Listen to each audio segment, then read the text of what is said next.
सवाल यह है कि विकास दुबे ने कानपुर में अपराध की जो दुनिया खड़ी की, उसका क्या होगा? क्या विकास दुबे के गैंग की सत्ता अब उसकी पत्नी संभालेगी? क्योंकि विकास के जीते जी उसकी बीवी ही गैंग की धन दौलत को संभालती थी, विकास की काली कमाई को सफेद बनाती थी। बिकरू क्राइम कंपनी में कैशियर का काम करने वाली भाभी जी यानी ऋचा दुबे की मिस्ट्री से पर्दा उठना अभी बाकी है।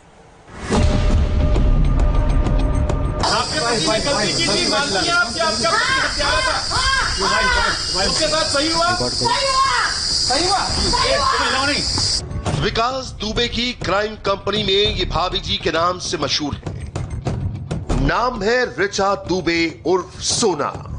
विकास दुबे की पत्नी ऋचा दुबे। विकास के गुर्गे ऋचा को भाभी जी पुकारते हैं। गुर्गों के बीच ऋचा दुबे का खौफ इतना कि सबकी जुबान पर बस एक ही बात, भाभी जी से सावधान। ऋचा दुबे की ये सबसे ताजा तस्वीरें। विकास दुबे के एनकाउंटर के बाद ऋचा से जब मीडिया ने संपर्क करने की कोशिश की तो वो कैमरे के सामने नहीं आई। पति के पुलिस एनकाउंटर में मारे जाने का गुस्सा उनकी तेज आवाज में जरूर झलक रहा था। आपके पति ने गलती की थी, मानती हैं आप कि आपका पति हत्यारा था? उसके साथ सही हुआ? सही हुआ? पुलिस के मुताबिक ऋचा विकास की अपराध वाली दुनिया पर पैनी निगाह रखती थी। कहते हैं कि विकास की तीसरी आंख थी ऋचा।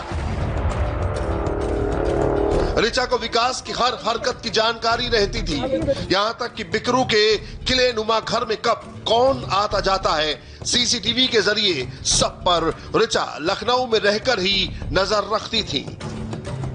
विकास की क्राइम फाइल में अभी तक की जांच में ऋचा दुबे का कोई डायरेक्ट एंगल तो सामने नहीं आया, लेकिन पुलिस के सूत्र बताते हैं कि विकास की गुनाहों की फेहरिस्त का ऋचा दुबे से कनेक्शन जरूर रहा है। जैसे जैसे विकास के गुनाहों की तफ्तीश आगे बढ़ेगी, ऋचा का रोल भी शीशे की तरह साफ हो जाएगा। विकास दुबे की पत्नी ऋचा दुबे का खौफ न सिर्फ विकास पर बल्कि उसके साथ काम करने वाले गुर्गों पर सर चढ़ करके बोलता था। इन सभी लोगों के बीच एक जुमला काफी फेमस था कि भाभी जी से सावधान। विकास का कौन साथी क्या काम कर रहा है, कौन सा साथी किधर गया हुआ है, भाभी जी की निगाह सभी गुर्गों पर पूरी तरीके से रहती थी। अगर गुर्गों का विकास सरताज था तो ऋचा दुबे को भी अपने पति पर नाज था। विकास दुबे का खात्मा हो गया है। बड़ा सवाल यह है कि उसने कानपुर में जो गुनाहों का साम्राज्य खड़ा किया था, क्या अब उसे उसकी पत्नी संभालेगी? क्योंकि विकास अगर बुलेट चलाता था तो क्राइम कंपनी के वॉलेट पर टोटल कंट्रोल ऋचा का रहता था। विकास पैसों के हिसाब किताब में बहुत तेज नहीं था। ऋचा ही विकास दुबे के पैसों का नेटवर्क देखती थी। विकास के ब्लैक मनी को व्हाइट करने का जिम्मा ऋचा संभालती थी। पैसा कहां लगाना है, किसको देना है, ये ऋचा ही तय करती थी। गुनाहों से बटोरे धन दौलत का काम ऋचा ही मैनेज करती थी। गैंग के सरगना विकास दुबे का एनकाउंटर हो चुका है।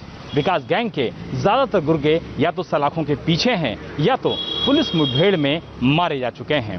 विकास की पत्नी ऋचा को भी पुलिस ने हिरासत में लिया था, लेकिन इस मामले में ऋचा का कोई भी इन्वॉल्वमेंट सामने नहीं आया, जिसकी वजह से पुलिस ऋचा को छोड़ चुकी है। लेकिन सूत्रों के मुताबिक विकास के कमाए हुए काले धन का पूरा लेखा जोखा ऋचा दुबे ही रखती है। विकास के पैसे को कहां लगाना है, किस मार्केट में इन्वेस्ट कराना है या फिर ब्लैक मनी को किस तरीके से व्हाइट मनी में कन्वर्ट करना है, इसका पूरा जिम्मा ऋचा दुबे के ऊपर ही था। कहा जा सकता है कि विकास अगर अपने गैंग का सरगना था तो इस गैंग की खजांची उसकी पत्नी ऋचा दुबे है।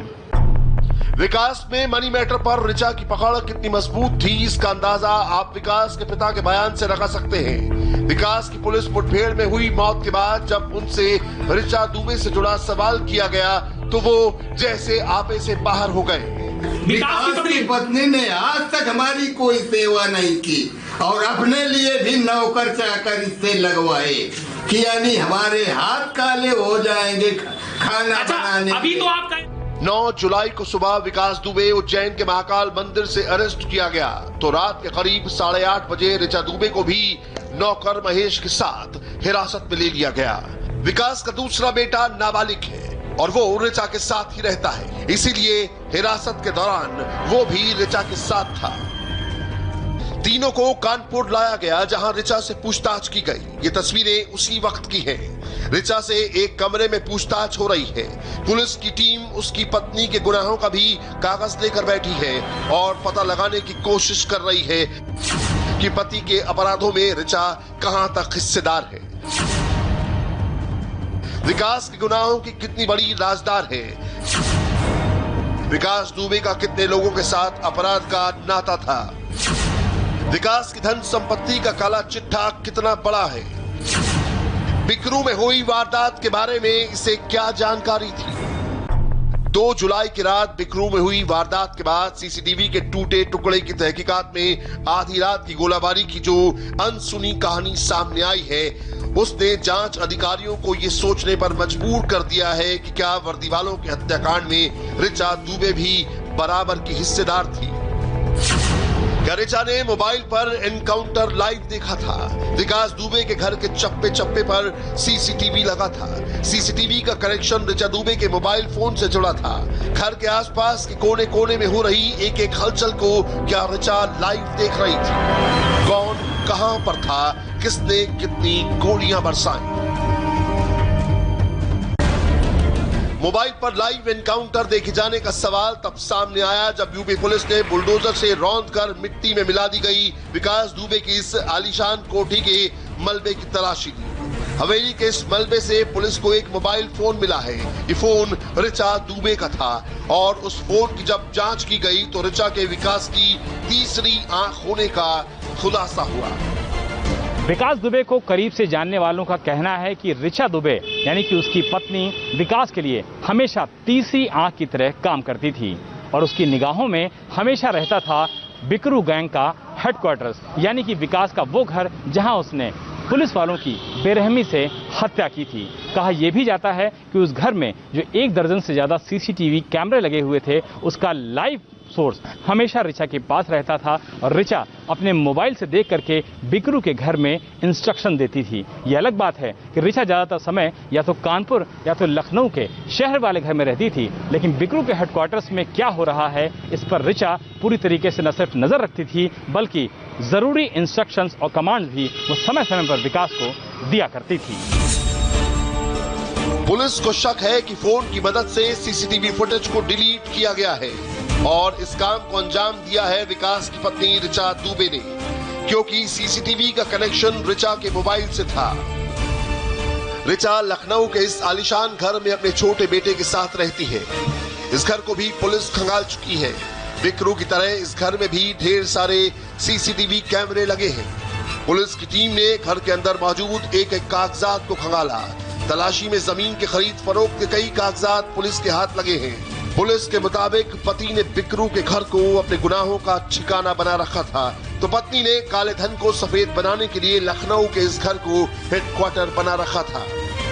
लखनऊ का ये कृष्णा नगर इलाका है और ये इंद्रलोक कॉलोनी है। इसमें J424 नंबर का जो मकान है, इसमें विकास दुबे की पत्नी ऋचा दुबे रहती है अपने बेटे के साथ। ऐसा कहा जाता है कि ऋचा विकास के बहुत सारे राज जानती है, क्योंकि विकास को सिद्धेश्वर पांडे जो प्रिंसिपल थे शिवली में एक ताराचंद इंटर कॉलेज के, उनकी हत्या के आरोप में उम्र कैद हो चुकी है। इसलिए विकास खुद तो सियासत में नहीं आ सकता था, अपनी पत्नी को आगे रख के सियासत करता था।